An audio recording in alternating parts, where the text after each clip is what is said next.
name is James Liu, and I am here to give a TED Talk today on why I think hardworking people deserve better and more opportunities in this world. The example I'm going to use today is college and standardized tests.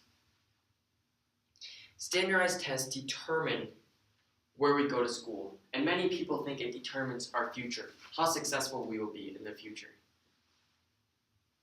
However, University Language Services has proven this to be wrong. Some of the world's most successful people, like Howard Stern, a very famous radio host, only scored an 870 out of 1600 on his SAT. And other people like sports icon Kobe Bryant, who has won multiple championships, only scored a 1080 on his SAT. So this obviously shows that you don't have to have the smarts to be successful in the future. So what does standardized testing actually test you on? It tests you on your academic intelligence.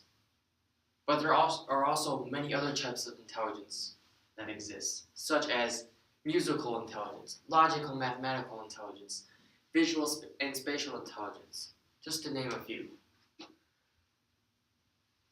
Which is why I believe that everyone in this world has different intelligences, and which is also why I believe that standardized testing should not determine how or where one ends up in the future.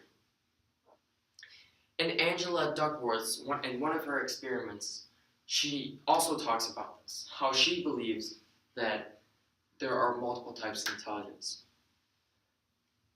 Everybody in this room here might have multiple types of intelligence. One person might be more musically intelligent than another, but that other person might be more bodily kinesthetically intelligent, or more of an athlete.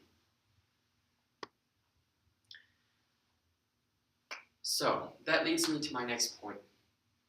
I believe that there are three types of people in this world. The naturally smart, gifted people, the hardworking people, and then you have the people who just don't care, or in other words, the dropouts.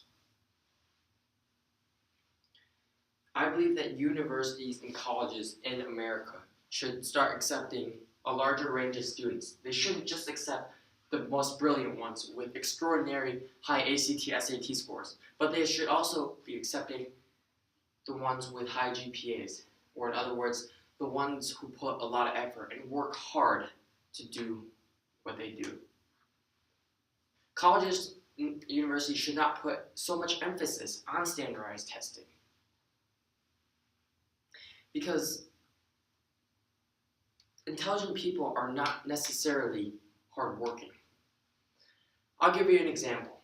If you are a boss of a company, any company, business company, design company, anything you want it to be, if you had two options, one colleague who was smart and naturally gifted, but was not motivated while he was at work, or if you had an other colleague who is hardworking, motivated, comes to work, does what he does everything you expect him to do, which one would you choose? Me personally, I would choose the one that's hardworking. Why? Because I was always told growing up that hard work takes you farther in life than intelligence does. This relates to one of Malcolm Gladwell's audio talks. He talks about how it takes 10,000 hours for a person to become a professional at something. 10,000 hours is a lot of time. Spending 10,000 hours must mean you're motivated, must mean you're hardworking, determined to do something. So obviously, hard work brings you farther in life than intelligence or smarts does. So what can we do to change America's system? Well, I've come up with a national GPA system. This system will convert all students in America who are planning to go to college and convert their GPAs to a national scale. At the end of each student's junior years, they will find their average GPA, their average 3-year GPA, and they will send it into this national GPA committee. And they will then convert their school GPA into national GPA by determining where their school lies on the American average school system. For an example, at Cranbrook, maybe a 3.8 converts to a 4.2, while at public schools, a 3.9 might just convert to a 4.1. This system also allows those with a high average 3-year GPA and it gives them the ability to not have to take standardized testing. For example, if the national GPA system required a 4.2, if you didn't want to test, and you had above a 4.2, you would not have to test. But if you had below a 4.2, you would have to take standardized testing. I believe this system will work, and it will motivate students to work harder in schools around America. It will allow students to realize, oh, maybe I can work harder. Then I won't have to wake up on a Saturday, 7, 8 in the morning to take a standardized test. I won't have to spend hours and days, and some kids even years studying for these standardized tests and trying their tails off to do well on the standardized testing. It just makes sense. It just makes better sense. This also parallels with John Piaget's formal operational stage, in that it's abstract reasoning, that students think abstractly, and they're like, oh, of course, why not? I take this opportunity to not have to take standardized testing. It also has to do with Lawrence Colburn's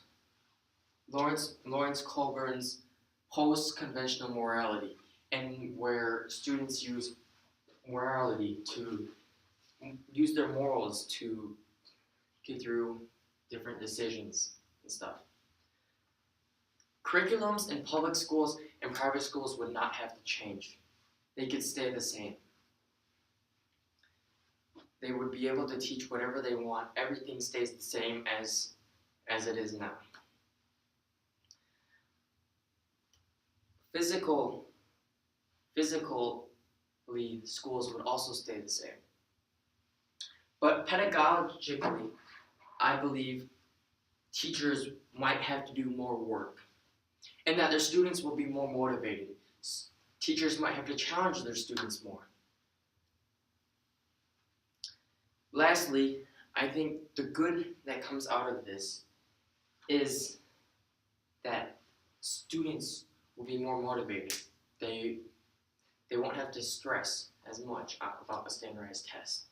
We will have hardworking people in the workforces in the future. We will have hardworking leaders. We won't have corruption and just the smart people, which is why I believe this national GPA system should be enforced. That is it for me. Thank you very much.